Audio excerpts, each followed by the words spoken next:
Assalamualaikum warahmatullahi wabarakatuh. Alhamdulillah wassalatu wassalamu ala Rasulillah wa ala alihi wa sahbihi wa man tabi'ahum ila yaumil qiyamah. Amma ba'du. Rabbi shrahli sadri wa yassirli amri wahlul 'uqdatam min lisani yafqahu qawli. Allahumma rzuqni ilman nafi'a wa amalan mutaqabbala wa rizqan halalan thayyiba bi rahmatika ya arhamar rahimin. Amin ya rabbal alamin. Sahabat taklim dimanapun berada, terima kasih sudah kembali menonton, mengaji bersama di channel ini, channel taklim ilmiah, imannya kuat, akalnya hebat. Sahabat sekalian, seringkali kita mencintai sesuatu, tapi belum tentu sesuatu itu mencintai kita. Kita mencintai pasangan kita misalnya, tapi ternyata tidak berbalas dengan seimbang sebagaimana kita mencintainya. Atau misalnya kita mencintai anak kita, tetapi ternyata anak kita tidak bisa mencintai sebagaimana kita mencintai mereka. Berharap pada manusia, baik itu pasangan, anak, sahabat, saudara, rekan kerja, atasan, bawahan, seringkali malah berbalas pada kekecewaan.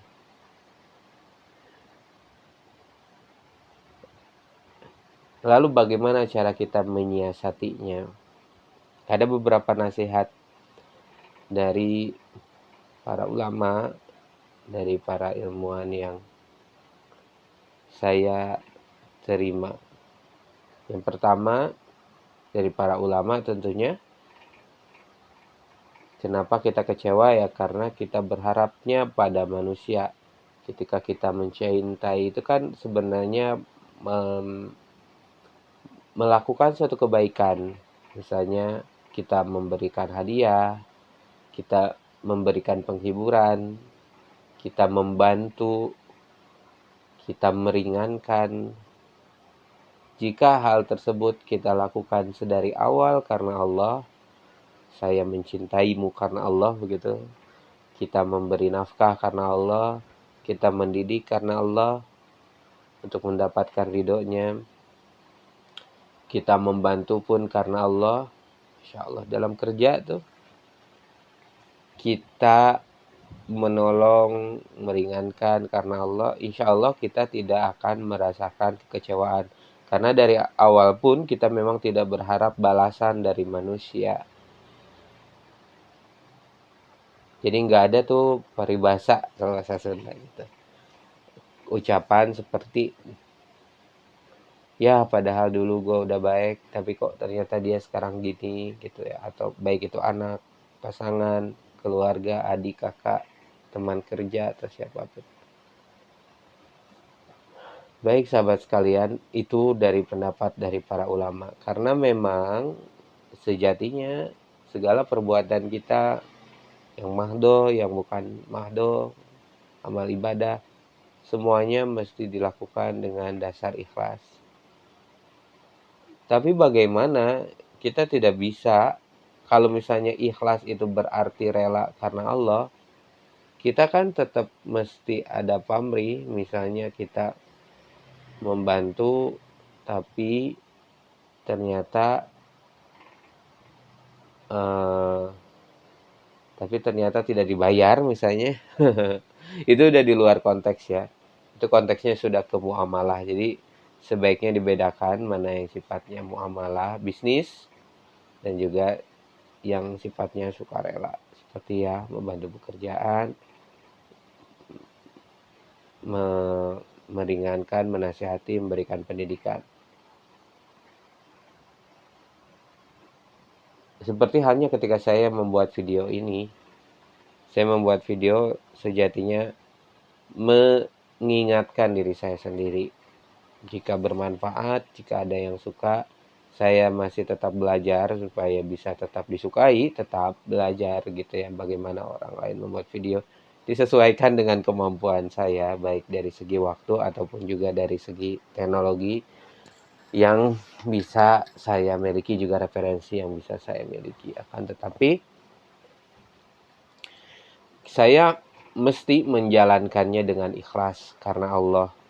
Pertama, kontennya mesti disesuaikan dengan ajaran Islam, bukan konten yang terlalu dipaksakan untuk mendapatkan view yang banyak, misalnya dengan mencari sensasi, misalnya dengan hal-hal yang kurang baik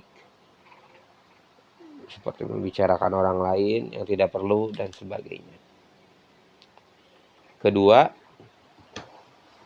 iya ini memang bisnis, karena itu ibaratnya bukan ada segi bisnisnya juga, karena kan perlu kuota untuk mengupload, perlu waktu untuk belajar begitu. Tapi di balik itu semua kita mesti mengikhlaskannya karena Allah. Kita tetap sesuaikan dengan kemampuan kita dan keinginan Allah, sehingga apa yang kita jalankan ini bisa terasa ringan, bisa terasa ikhlas, tidak perlu ngedumel kalau sedikit yang nonton gitu. Tanpa mengurangi kualitas, tanpa mengurangi kualitas yang bisa disampaikan di video ini. Itu yang ingin saya sampaikan di awal tentang keikhlasan, tentang rasa cinta.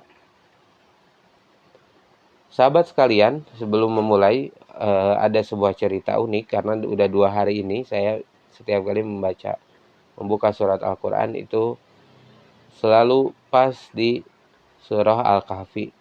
Pas kemarin juga sholat maghrib imamnya membaca surah Al-Kahfi. Jadi saya rasa pada video kali ini kita akan membahas tentang surah Al-Kahfi. Alhamdulillah kita sudah membahas banyak sekali tema, setidaknya selama sepekan 2 pekan ke belakang ini. Kita sudah membahas tentang bahaya kemurtadan, membahas tentang pentingnya beramal soleh supaya hati kita bahagia, tidak hanya di dunia tapi juga di akhirat.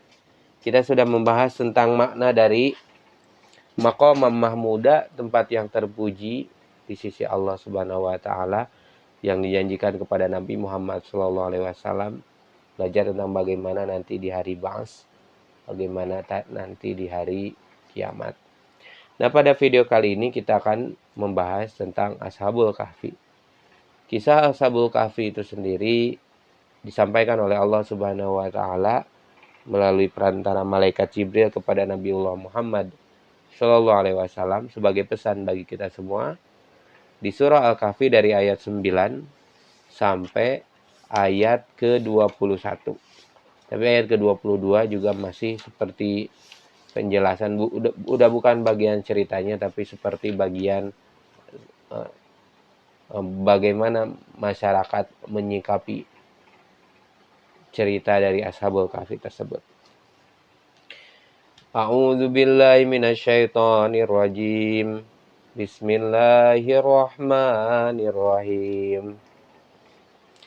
Am hasibta anna ashabal kahfi warraqimi kanu min ayatina ajaba idh awal fityatu ilal kahfi faqalu rabbana atina min ladunka rahmatan wa hayyi lana min amrina rasyada fadarabna la adhanihim fil kahfi sinina adada Summa ba'atsnahum lina'lama ayyul hizbaini ahsa lima labithu amada.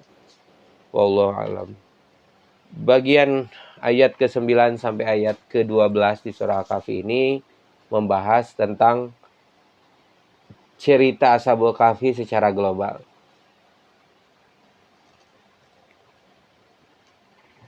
Am hasibta, apakah kamu mengira hai Muhammad, anna ashabal kahfi, Sesungguhnya orang-orang yang mendiami gua atau sahabat gua, tersebut Ashabul Kahfi ini, dan warrokimi yang mempunyai rokim, kanu min ayatina ajaba, ini adalah termasuk tanda-tanda yang keajaiban, tanda-tanda kekuasaan yang mengherankan dari Allah Subhanahu wa taala.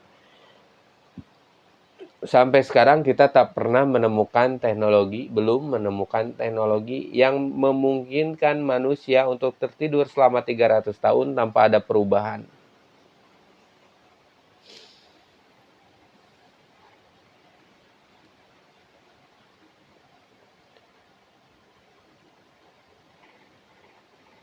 Jadi ini adalah salah satu keajaiban yang Allah Subhanahu wa taala buktikan kepada umat manusia. Al-Kahfi itu sendiri berarti gua yang ada di atas gunung. Jadi gua itu ada banyak jenisnya. Ada giro atau gua hiro itu kan kayak goro kalau nggak salah bahasa Arab, menjadi gua kecil gitu. Kayak disebut goro hiro, gua juga tapi guanya kecil. Itu seperti gua hiro, gua sur. Nah yang ini Al-Kahfi sebutnya, jadi gua yang cukup besar yang ada di atas gunung, yang menjadi tempat persembunyian para pemuda-pemuda ini. Ar-Rokim, apa maksudnya? Ar-Rokim ini artinya kitab, menurut Ali bin Abi Thalhah dari Ibnu Abbas. War-Rokim, jadi Ar-Rokim di sini berarti Alkitab. Abdurrahman bin Zaid bin Aslam mengungkapkan Ar-Rokim berarti kitab juga.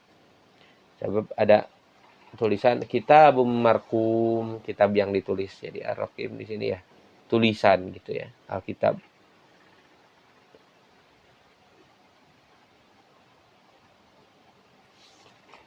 Baik sahabat sekalian, selanjutnya awal fityatu ilal kahfi, ingatlah ketika pemuda itu mencari tempat berlindung ke dalam gua. Lalu ada doa yang dipanjatkan oleh para ashabul kahfi ini, yang sebaiknya kita dawamkan juga. Kemarin kita sudah belajar tentang doa yang bisa meningkatkan posisi kita nanti kelak di hari ba'ats, supaya kita bisa mendapatkan syafaat Nabi Muhammad SAW, yaitu Allahumma rabba hadhihi da'wati tammah wassalatil qa'imah ati sayyidana Muhammadanil wasilata wal fadilah wab'athu maqama mahmudanil ladzi wa'atah innaka la tukhliful mi'ad. Itu adalah doa setelah azan yang sebaiknya kita dawamkan. Nah yang ini, yuk kita berdoa, Rabbana atina min ladunka rahmatan. Ya Allah, wahai Tuhan kami, Rabbana atina, berikan kepada kami mohon ya Allah, berikanlah kepada kami min ladunka, dari sisimu, rahmatan, rahmatmu. Kita minta rahmat kepada Allah. Rahmat itu kasih sayang. Kita disayangi sama presiden aja udah seneng misalnya. Sayangin sama orang tua kita juga punya pejabat misalnya, terus pejabatnya di kementerian biasanya seneng. Ini kita minta disayangi oleh Rob kita yang nyiptain kita. Makanya nggak ada alasan kita nggak deket sama pencipta kita. Kita apa ibaratnya? Kita adalah ciptaannya. Kita ini makhluknya. Kita mohonkan supaya Allah Subhanahu wa taala memberikan kita rahmat dari sisinya, wahai lana, dan sempurnakannya. Ada atina, ini hayyi lana. Sempurnakanlah kepada kami ya Allah, min amrina, dalam segala urusan kami, sempurnakanlah, rosyada, lurus, senantiasa dalam petunjukmu. Kalau misalnya kita kerja tapi ada dalam petunjuk Allah. Kita bikin videonya ada dalam petunjuk Allah, kan gampang tuh. Kalau misalnya kita udah kerja dikasih petunjuk lagi sama Allah, nih caranya supaya bikin video yang bagus, yang orang suka, yang bermanfaat buat orang. Kita dapat ilham seperti itu kan kita seneng. Atau misalnya kita dalam bekerja, membantu orang tua ketika mengelola keuangan, kita mengatur sumber daya manusia, melakukan pemasaran produk, melakukan pendidikan terhadap anak kita, berdiskusi dengan sahabat, dan sebagai macam perkara. Termasuk misalnya pagi ini, di sini lagi pagi-pagi, kita mau berkendara, gimana caranya supaya berkendara dengan rosada, ada dalam petunjuk Allah. Bagaimana caranya supaya kita dalam bergaul dengan tetangga, bergaul dengan para guru, itu ada dalam petunjuk Allah. Makanya kita berdoa, doain diri kita, Rabbana atina min ladunka rahmatan wa hayyi lana min amrina rasyada. Sempurnakan ya Allah petunjuk dalam setiap langkah kami, dalam segala urusan kami. Ketika kami ngobrol sama atasan, ketika kami ngobrol dengan pasangan kami, dengan partner kami, dengan rekan kerja kami, dengan anak kami, dengan orang tua kami, dengan guru kami, min amrina rasyada, berikan petunjuk ya Allah. Gitu.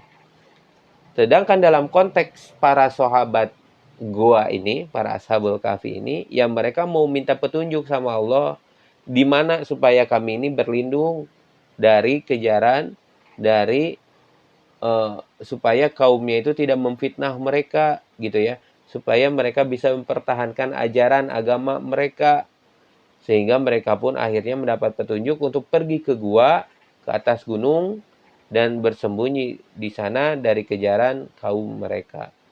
Rabbana atina min ladunka rahmatan. Maksudnya di sini menurut Imam Ibnu Katsir adalah karuniakanlah kepada kami rahmat dari sisimu, yang dengannya engkau mengasihi kami, yang dengannya engkau melindungi kami dari kaum kami. Wa hayyi lana min amrina rasyada.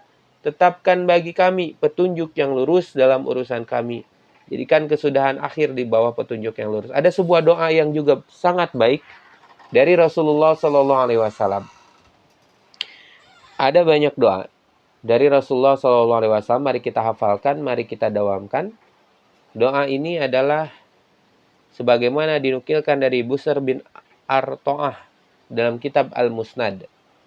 Insya Allah ada kebarokahan yang luar biasa jika misalnya kita berdoa dengan doa yang langsung ada dalam Al-Quran, juga doa yang langsung dari Rasulullah Shallallahu Alaihi Wasallam. Doanya seperti ini. Allahumma ya Allah, ahsin akibatana, perbaikilah akhir kesudahan, fil umuri kulliha, dalam segala urusan kami. Allahumma ahsin akibatana. Jadi kita meminta husnul khotimah tidak hanya dalam kehidupan kita, tapi segala urusan kita. Ya Allah, kalau misalnya kita kerja, akhiri pekerjaan kami dengan tuntas, dengan hasil yang baik. Kalau misalnya kami berkeluarga, akhiri misalnya kami perpisahan, gitu ya. Pendidikan, berbagai macam, akhiri dengan baik. Allahumma ahsin akibatana fi umuri kulliha wa ajirna min khizyid dunya, dan selamatkanlah kami ya Allah, dunia ini penuh dengan khizyun, penuh dengan kehinaan, dunia ini ya Allah, maka berikanlah kami, selamatkanlah kami dari kehinaan itu. Wa ajirna, dan lindungilah kami. Wa ajirna di sini artinya lindungilah kami, min khizyid dunya, dari kehinaan dunia, wa adzabil akhirah, ya Allah, di akhirat kelak lindungilah kami dari azabnya akhirat. Jadi di dunia kita meminta perlindungan dari kehinaan dunia, di akhirat kita meminta perlindungan dari azab akhirat. Allahumma ahsin akibatana fil umuri kulliha wa ajirna min khizyid dunya wa azabil akhirah. Didawamin, kita gunakan untuk berdoa setelah sholat, berdoa ketika kita sedang dalam waktu muraqabah kepada Allah, muqarabah kepada Allah, ketika kita sedang bertahlil, berzikir pada Allah. Yuk kita doa kepada Allah. Allahumma ahsin akibatana fil umuri kulliha wa ajirna min khizyid dunya wa azabil akhirah. Amin. Fadarabna ala adhanihim fil kahfi sinina adada. Maka kami tutup telinga mereka beberapa tahun dalam gua itu. Ditidurkan orang-orang Ashabul Kahfi ini beberapa tahun di sini. Sinina adada. Selama beberapa tahun. Berapa tahun? Nanti coba kita lihat di ayat selanjutnya. Summa ba'asnahum. Lalu mereka dibangkitkan dengan membawa beberapa uang dirham untuk membeli makanan ketika mereka lapar. Nanti akan dijelaskan siapa kemungkinan namanya, rajanya gitu ya. Summa ba'asnahum lama ya hizbaini ahsa lima labisu amada. Untuk tahu siapa yang lebih tepat dalam menghitung berapa lamanya mereka tinggal di sana. Jadi mari kita mulai ke kisahnya Ashabul Kahfi ini. Nahnu naqussu 'alaika nabahum bil haqqi innahum fityatun amanu bi rabbihim wa zidnahum huda. Wa rabatna 'ala qulubihim idh qamu faqalu rabbana rabbus samawati wal ard Rabbus samawati wal ardi lan nad'u min dunihi ilahan laqad qulna idzan syatata haula'i qaumun attakhadhu min dunihi alihatan laula yatuna 'alaihim bisultanin bayyin faman azlamu mimman iftara 'ala Allahi kadhiba wa idh tazaltumuhum wa ma ya'buduna illa Allah fa'u ilal kahfi yanshur lakum rabbukum min rahmatihi wa yuhayyi lakum min amrikum mirfaqa. Wallahu a'lam. Jadi ini ada kisah pengantar dulu. Jadi ini ada kisah pengantar tentang Ashabul Kahfi, tentang bagaimana kenapa mereka mesti bersembunyi. Ashabul Kahfi ini adalah para pemuda. Dari usia mereka ini masih tergolong pemuda. Mereka bersedia menerima kebenaran yang lurus agamanya daripada generasi tua, yang malah mereka ini masih tenggelam dalam agama yang batil. Oleh karena itu, bahkan Rasulullah SAW pun saat dulu di awal-awal berdakwah, yang lebih terbuka pada Nabi Muhammad itu adalah para pemuda, para kaum muda. Sedangkan kalangan tua dari kaum Quraisy itu malah tetap memeluk agama mereka dan tidak ada yang mau masuk ke agama Islam kecuali hanya sedikit saja. Di sini memperlihatkan bagaimana Allah melakukan perubahan itu biasanya melalui perantara para pemuda. Nah, kita yang masih muda ini yang selalu terbuka atas segala perubahan dengan jiwa-jiwa muda mereka sama Allah dari Allah Subhanahu wa taala. Ini adalah sebuah amanah yang mesti kita gunakan untuk menegakkan kebenaran. Mereka diberikan bimbingan oleh Allah Subhanahu wa taala, dikaruniakan ketakwaan untuk senantiasa beriman kepada Allah. Mereka mentauhidkan Allah dan tidak mereka bersaksi bahwasanya tidak ada Rabb selain Allah Subhanahu wa taala. Wazidnahum huda, dan kami menambahkan kepada mereka petunjuk.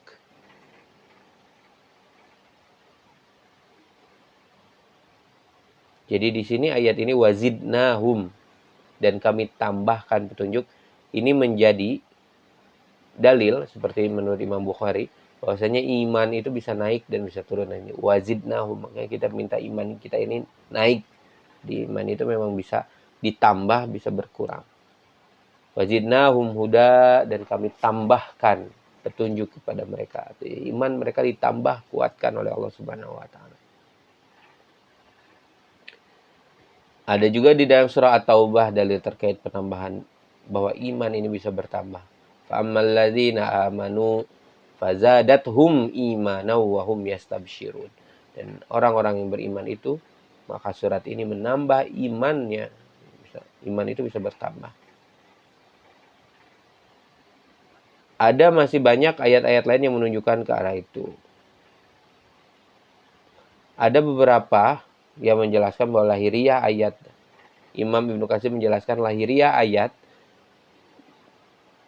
dari kisah Ashabul Kahfi ini menunjukkan bahwa mereka itu adalah agama Nasrani secara keseluruhan. Jadi mereka itu termasuk kaum Nabi Isa alaihissalam. Mereka menganut Nasrani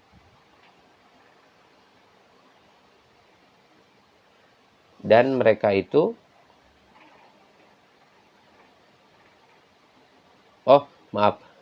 ini ada sebelum lahirnya agama Nasrani. Jadi mereka itu kemungkinan bukan adalah umat sebelum Nabi Isa alaihissalam. Ini hati-hati nih ya.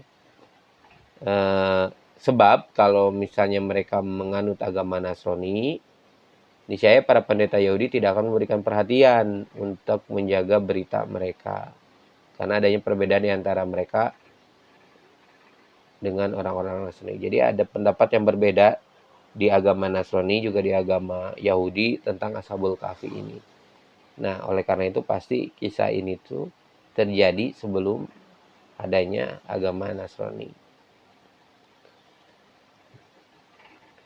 Ada beberapa ulama tafsir yang menyebutkan bahwa mereka ini adalah anak-anak dari para raja Romawi dan orang-orang terhormat mereka. Jadi mereka ini adalah pemuda yang sangat terhormat kedudukannya. Ya, mungkin bisa dibayangkan seperti anak para menteri, anak para presiden begitu ya. Mungkin ada sekarang Mas Kaisang gitu.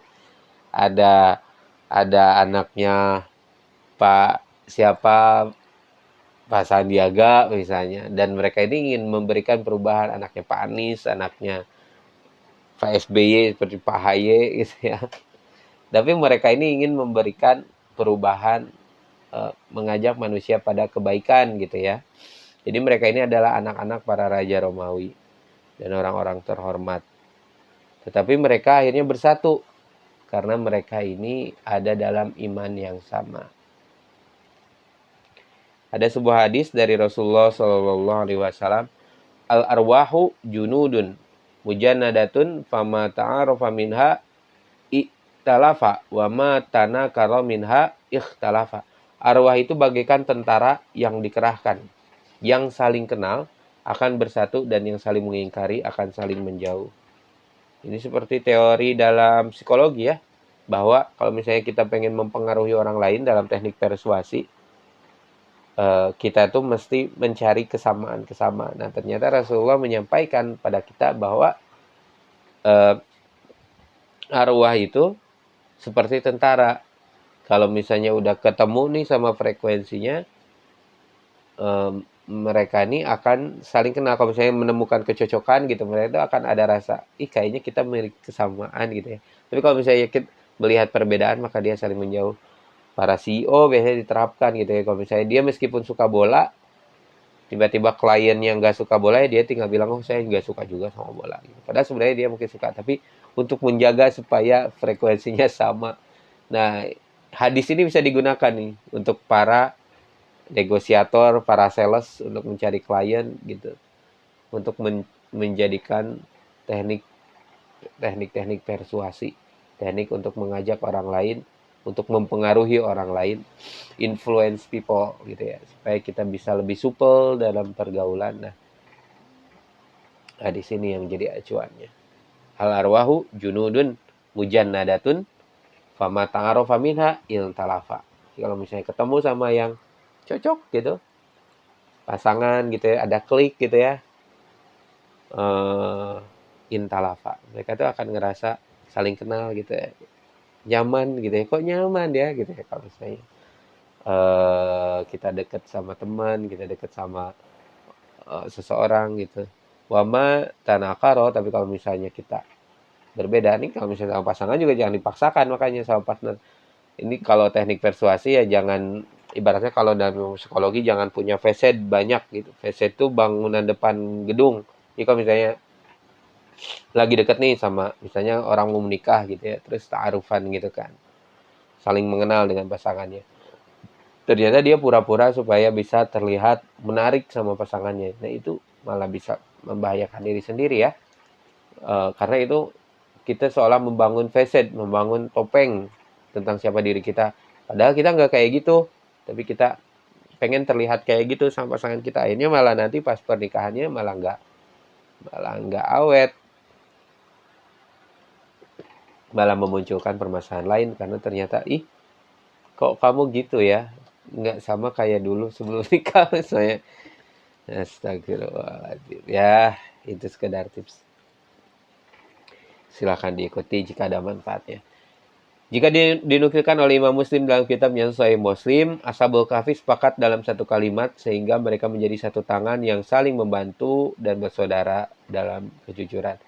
Atas mereka membangun satu tempat ibadah di mana mereka menyembah Allah Subhanahu wa taala di sana. Akhirnya mereka diketahui oleh kaum mereka. Jadi yang penyebab masalahnya itu adalah ketika mereka mendirikan rumah ibadah untuk menyembah Allah. Lalu oleh kaumnya, oleh rakyatnya dilaporkan kepada raja. Woi raja, ini ada aliran sesat nih. Jadi mereka itu dianggap sesat, padahal sebenarnya mereka baik. Kalau melihat dari sini kita jadi apa ya? Jadi seperti sebuah kalau misalnya lihat guru gembul itu seperti apa? Waktu ngebahas nasionalisme gitu ya. Di episode membahas nasionalisme. Nah, kalau misalnya gini kan kita kalau gitu aliran-aliran sesat itu ya seperti para Ashabul Kahfi ini dong kedudukannya gitu ya. Ya belum tentu lihat kontennya di sini. Mereka pada standar saat itu para raja yang benar menurut para raja itu, makanya tidak ada beberapa orang yang berpendapat bahwa tidak ada yang namanya kebenaran absolut gitu. Karena kebenaran itu ya kita menurut Islam kebenaran yang baik itu adalah kebenaran yang sesuai dengan ajaran dari Allah Subhanahu wa taala. Tapi menurut agama lain belum tentu. Ya, bukan belum tentu sih. Tidak, bukan gitu ya. Nah, termasuk pada saat itu kebenaran menurut para raja, ya orang yang musyrik, orang yang menyembah para berhala itu yang benar menurut para raja. Sedangkan mereka yang menyembah Allah itu tuh salah. Sehingga mereka pun dilaporkan kepada rajanya dan sang raja pun memanggil mereka untuk datang menghadap kepada sang raja. Sang raja ketika mereka datang nanya, "Kalian ngapain aja di sana?" gitu ya. Terus mereka menjawab, "Ya, kita beribadah kepada Allah," dan mengajak sang raja itu untuk menyembah Allah. Warabatna ala qulubihim idz qamu faqalu, dan kami meneguhkan hati mereka ketika mereka berdiri. Di sini berarti berdiri menghadap raja lalu berbicara kepada raja, "Rabbuna Rabbus samawati wal ard." Wahai raja, kita di sini itu menyembah Allah. Allah itu Rabb kami, Rabb yang menciptakan dan mengurus langit dan bumi. Lan nad'u min dunihi ilahan. Kami tidak sekali-kali menyeru ilah selain dia, enggak ada lagi Rabb selain Allah. Salah tuh orang-orang yang nyembah dewa, nyembah patung, menganggap bahwa Tuhan-Tuhan itu ada di dalam patung. Itu enggak. Lan di sini memberikan tekanan. Jadi Rabbuna Rabbus samawati wal ad lan nad'u. Di sini lannya bukan lan, di sini memberikan penegasan, dan kami sekali-kali tidak menyeru ilah selain Allah. Laqad qulna idzan syatata, sungguhnya kami kalau demikian telah mengucapkan perkataan yang amat jauh dari kebenaran. Haulai qaumun takhadhu min duni alihah, kaum kami ini telah menjadikan selain dia sebagai ilah-ilah untuk disembah. Laula yatuna alaihim bisultanim bayyin, mengapa mereka tidak mengeluarkan alasan yang terang tentang kepercayaan mereka. Akhirnya ketika mereka menyeru sang raja, apalagi sang raja di sini mungkin dikritisi sama para pemuda, siapakah yang lebih zalim daripada orang-orang yang mengadakan kebohongan terhadap Allah? Saya zolim, kata raja gitu ya. Faman adzlamu mimman iftara 'ala Allahi kadziba. Saya salah, saya sesat, kalian yang sesat, gitu kata raja. Marah dia. Nolak sang raja. Kalian nih anak-anak muda nggak ngerti soal spiritual, soal kebenaran, soal ketuhanan. Bocah kencur sekarang gitu ya. Masih aja ngajak-ngajak raja. Mereka malah disuruh untuk dibuka pakaian mereka.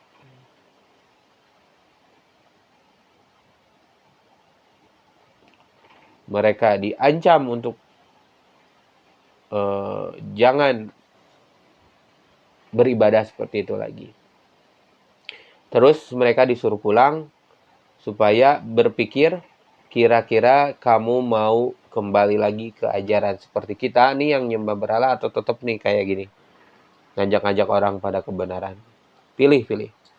Kalau misalnya kamu mau kayak gini, mau mau tetap nyembah Allah, ya siap-siap aja. Kita akan lakukan sesuatu yang tidak kalian inginkan, kurang lebih seperti itu. Akhirnya ketika masa penangguhan itu mereka pun melarikan diri untuk mempertahankan agama yang dianutnya. Aduh gimana ya, kita itu cuma pengen ibadah, kita ibadah sekarang udah ditolak sama raja, kaum-kaum juga malah musuhin kita, tapi kita nggak mau nih kalau nyerahin diri terus nyembah Tuhan-Tuhan kayak mereka, nyembah dewa-dewa misalnya, nyembah berhala kayak mereka. Kita pengen tetap beribadah sama Allah, tapi di mana ya gitu ya.